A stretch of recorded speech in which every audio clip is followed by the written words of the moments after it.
The passenger cabin is filled with crying people and terrified flight attendants. At least 30 people have some kind of injuries. Many have found themselves far away from their seats after being thrown around the cabin. These are the horrifying results of a plane flying through an area of severe turbulence on its way from Spain to Uruguay. Due to this, the aircraft even had to travel to Brazil instead. Luckily, the plane landed safely, and the injured passengers were taken to local hospitals. Similar incidents have happened before. Take a flight from London to Singapore in May 2024. Then dozens of people were hurt, and one person didn't survive severe turbulence. Flights are indeed becoming bumpier, and we might have the answer as to why. But first thing first, turbulence is when a plane feels shaky because of uneven air movements. This happens because of changes in wind speed or direction, often caused by things like mountains, jet streams, or storms. Airlines can often predict where turbulence will happen and try to avoid it.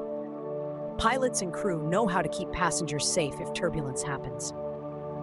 Turbulence can cause anything from small bumps to more serious shaking, but in very extreme cases, the plane could lose control for a moment or even get damaged.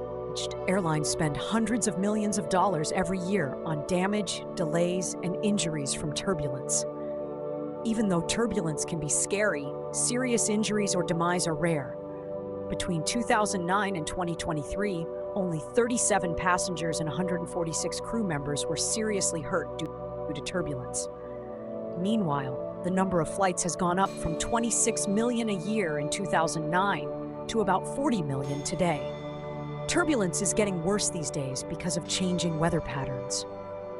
Recent studies show that severe clear air turbulence in the North Atlantic has increased by 55% since 1979.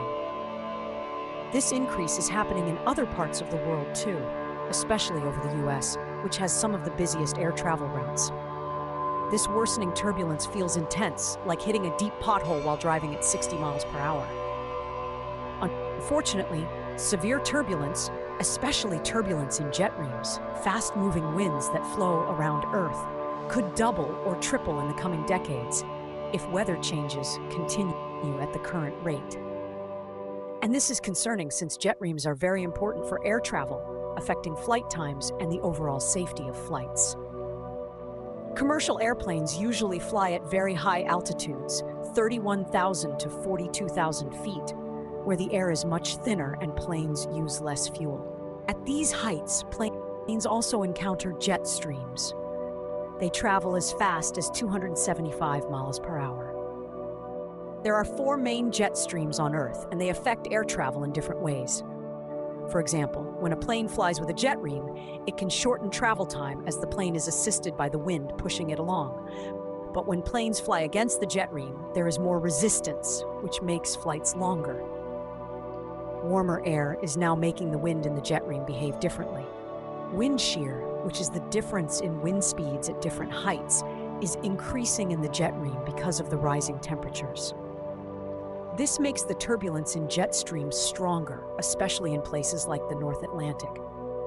When a plane is flying at about 550 miles per hour and encounters this turbulent air, it shakes and moves suddenly. It's like skating.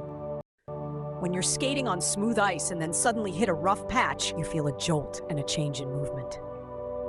In the case of turbulence, the plane experiences forces that make it move in ways that it normally wouldn't. As a result, passengers can be thrown around if they're not wearing seatbelts. Scientists predict that turbulence will continue to worsen as global temperatures keep rising, mostly due to increasing volumes of greenhouse gases like CO2, which trap heat in the atmosphere. In fact, 2023 was the warmest year on record since modern record-keeping began in 1880, and the last 10 years have been the warmest decade ever recorded. The increase in CO2 levels in the atmosphere is also the highest it has been in at least 800,000 years and likely much longer. It all means that turbulence is bound to get much worse. But turbulence is not just one thing. It comes in different types. Convective or thermal turbulence happens when Earth's surface is heated unevenly by the sun. Warm air rises in columns while cooler air falls, creating bumps in the sky as the plane flies through these moving air currents. You can mostly feel this kind of turbulence during the day, especially in hot areas or when the sun is shining directly on the ground. Mechanical turbulence occurs when the wind blows over obstacles like buildings, mountains, or even uneven landscapes, causing the air to break up and swirl, creating turbulence. Mountain wave turbulence happens when the wind moves over mountain ranges, creating swirling wave-like patterns that continue on the downwind side of the mountains, leading to turbulence. There's also frontal turbulence at weather fronts, where warm and cold air masses meet, causing the difference in temperature and pressure and triggering turbulence.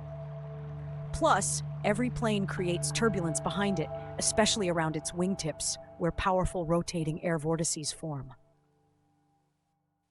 If another plane flies too close behind, it can feel the effects of this wake turbulence, which can cause bumps or jolts.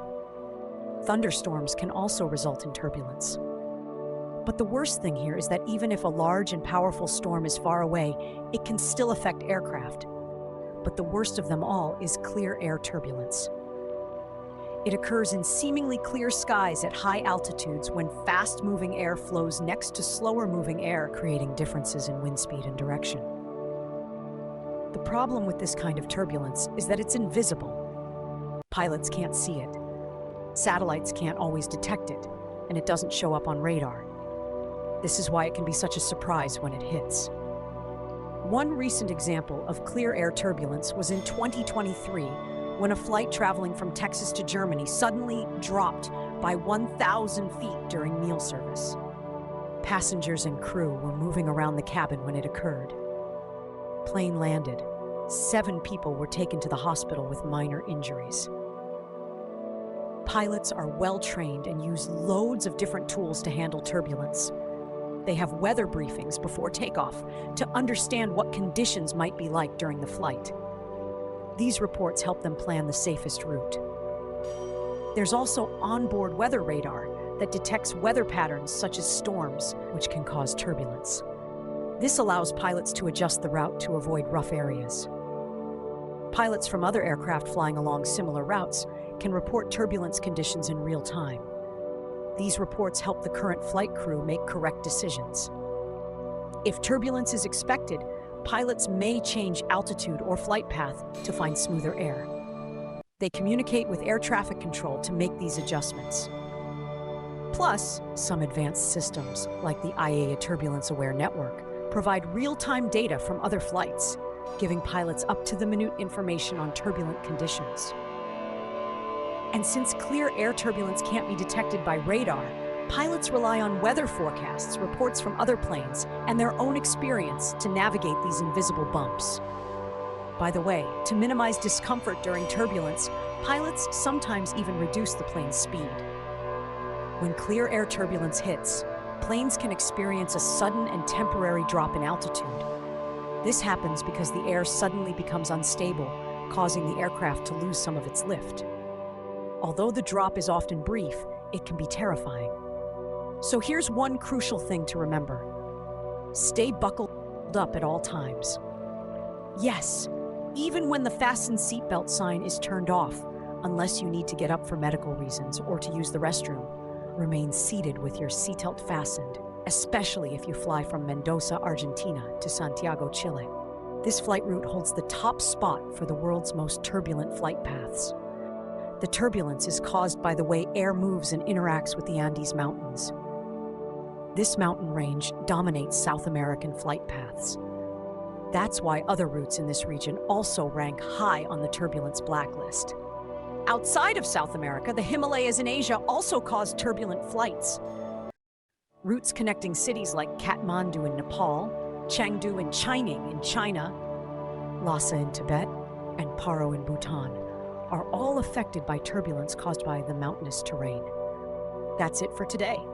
So hey, if you pacified your curiosity, then give the video a like and share it with your friends.